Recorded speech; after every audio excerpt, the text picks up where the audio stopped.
السلام عليكم، كل سنه وانتم طيبين بمناسبه رجوعكم للدراسه. مع بدايه كل ترم في جمله كل الطلبه المصريين بيقولوها، ان شاء الله الترم ده هطلع على اول على الدفعه، كسر الدنيا، احضر كل المحاضرات والسكاشن، مش هغيب ولا محاضره.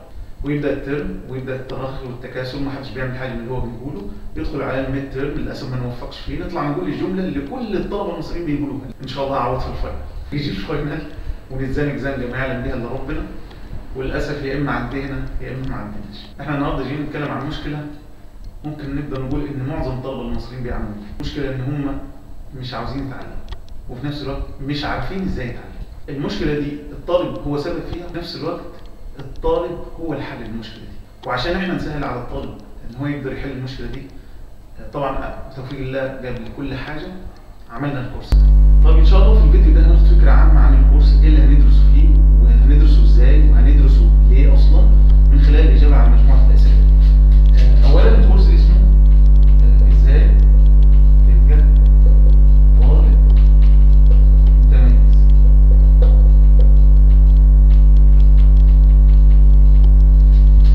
يعني اكيد في طالب من الطلبه اللي اتفرج علينا هيسال سؤال، هو انا عارف ابقى طالب اصلا عشان ابقى طالب متميز؟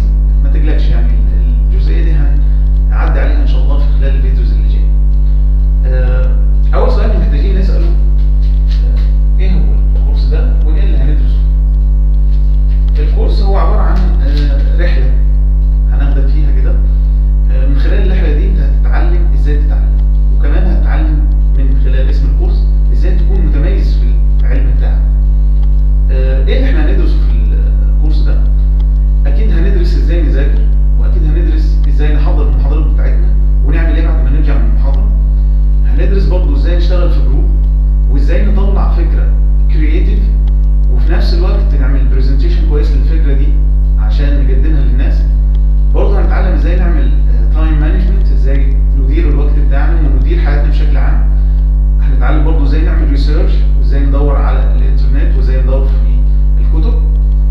ويمكن اهم موضوع هنختم بيه اللي هو ازاي نستعد للامتحان، يعني ده هيكون اخر حاجه ان شاء الله هنختم بيها الكونتنت بتاع المحتوى بتاعنا. تعالوا برضه نشوف السؤال الثاني، ليه احنا محتاجين الكورس ده؟ يعني على حد علمي ان مفيش حد اتكلم في الجزئيه دي قبل كده، اللي هي فكره احنا عاوزين نتعلم ازاي نتعلم. يعني بفضل الله سبحانه وتعالى في كورسز كتيره وفي ناس كتير مهتمه ان هي تعمل كورس في مجالات مختلفه، لكن محدش بيقول للناس ازاي تتعلم. يعني على حد علمي لو حد عنده معلومه ثانيه يا ريت يقول. ده يمكن اول سبب. تاني سبب ان ربنا سبحانه وتعالى خلق فينا غريزه اسمها غريزه الاعتزاز بالنفس. انا نفسي اشوف نفسي بني ادم ذو قيمه في المجتمع، بني ادم محترم، بني ادم مقدر. ومفيش حاجه تخليك محترم ومقدر قد العلم، لان ده وعد ربنا سبحانه وتعالى، يرفع الله الذين امنوا منكم والذين اوتوا العلم درجات. وطبعا احنا بنشوف الدول بتكرم ازاي العلماء بتوعها وتهتم بيهم، وبالتالي انت لما تكون متميز في كليتك ومحبوب فيها اكيد هتحس ان انت غريزه اعتزازك بالنفس دي يعني زي ما بنقول ايه اشبعت. تمام، وده ان شاء الله يعني هدف من الاهداف اللي احنا بنحاول نحققها في الكورس. هدف تاني كمان ان انت هتفيد نفسك وهتفيد غيرك. هتفيد نفسك بان انت لو اتعلمت كويس لما تطلع ان شاء الله بره في الشغل هتلاقي الحاجات اللي انت كنت يمكن ساعتها زمان كنت بتقول ان هي ملهاش لازمه، ان انت بتسال فيها في الانترفيوز برضه بيقول لك اللي انت درسته في الكليه ده كان بيعمل ايه. ساعتها يبقى انت فعلا تحس بقيمه التعب اللي انت تعبته الفتره اللي فاتت. ازاي تفيد غيرك؟ انت ذات نفسك لما يبقى عندك معلومه هتبقى حابب ان انت تفيد بيها غيرك. تمام. يمكن سبب برضه اخير وكلنا عارفينه اللي هو الوضع اللي احنا عايشين فيه من انتشار الجهل وكده، ولعل لما يعني حاجه زي كده ان هي ترفع معنويات الناس شويه، تحفزهم ان هم يتغيروا، يمكن الحال ينصلح ان شاء الله. تعالوا نشوف الامور هتمشي ازاي. يعني ايه شكل الكورس اللي احنا هنشتغل عليه؟ الكورس ببساطه هيكون مجموعه فيديوز كلها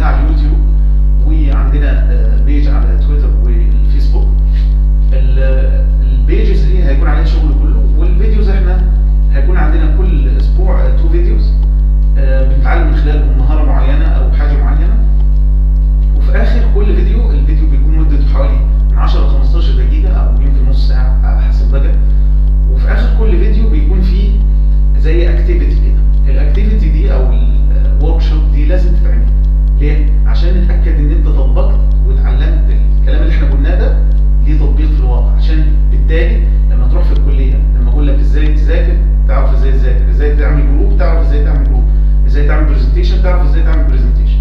وبالتالي عشان احنا نخلق جو التفاعل ده، يعني فكرنا فكره بسيطه كده ان احنا ممكن نعمل زي مسابقه كل اسبوع، يبقى في تاسك والناس تبعت لنا التاسك دي وتقول لنا عملت فيها ايه، وبالتالي بعدين نعمل زي تقييم ونخلي الناس تشير وتخلي الناس تلايك للحاجه اللي هم عملوها دي. احسن صوره يبقى ليها تقييم بعدين، واحسن فيديو يبقى ليه تقييم بعدين، وهكذا. ده اللي هو الفكره ببساطه بتاعت الكورس وازاي الكورس هيمشي.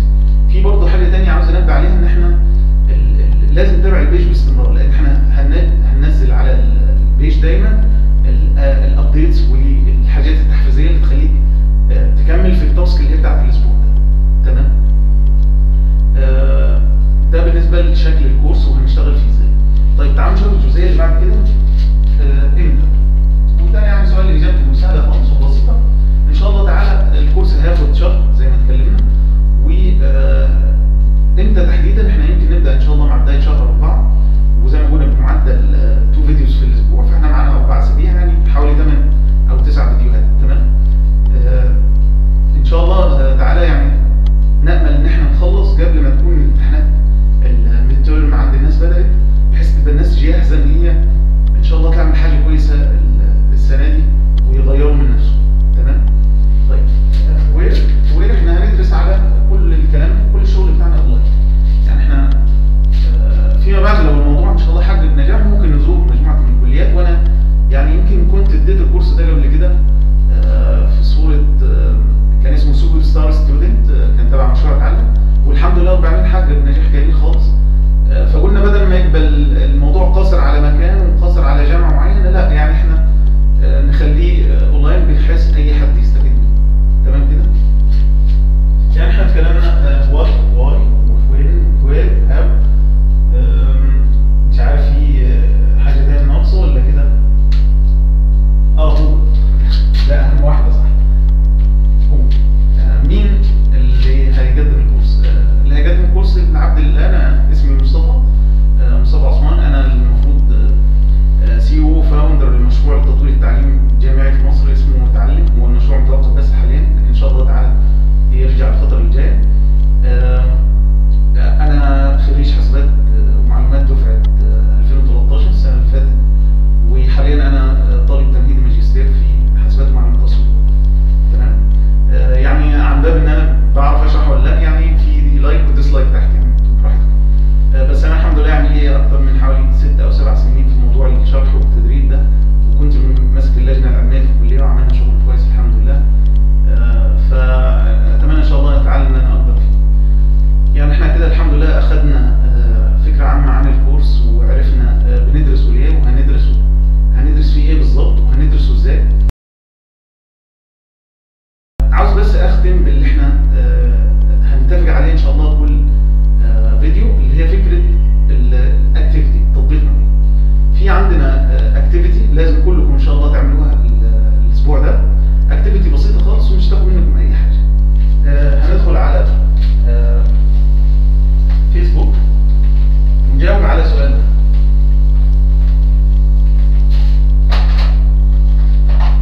السؤال ببساطه هو العنوان بتاع الكورس: ازاي ابقى طالب متميز، او ممكن يعني نفس السؤال يعني ايه طالب متميز. الاجابه على السؤال ده انا عاوز اشوف ابداعات الناس، يعني الناس شايفه الطالب المتميز ده المفروض يكون ايه؟ هل مثلا الطالب المتميز ده مثلا اللي هو بيطلع الاول على الدفعه؟ ممكن. هل الطالب المتميز ده اللي هو مثلا يعني بيساعد زمايله ومكسر الدنيا مثلا؟ هل الطالب المتميز ده اللي مثلا اخلاقه احسن من علمه؟ يعني انا عاوزين نسمع ارائكم في اجابه السؤال ده. فهنجاوب السؤال ده، هنعمل هاشتاج طالب صح، ونعمل منشن للبيج بتاعتنا،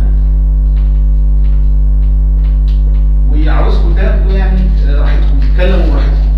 ان شاء الله تعالى بعدين بقى نشوف المشاركات دي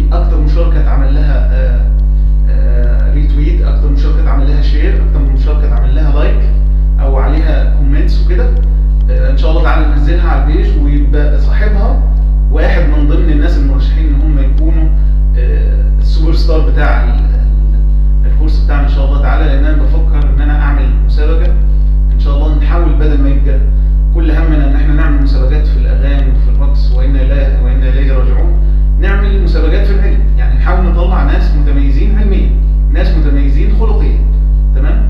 فايه المانع ان احنا ممكن مع التفاعل بتاعكم معانا طول الكورس ان شاء الله تعالى نطلع منكم ناس متميزه.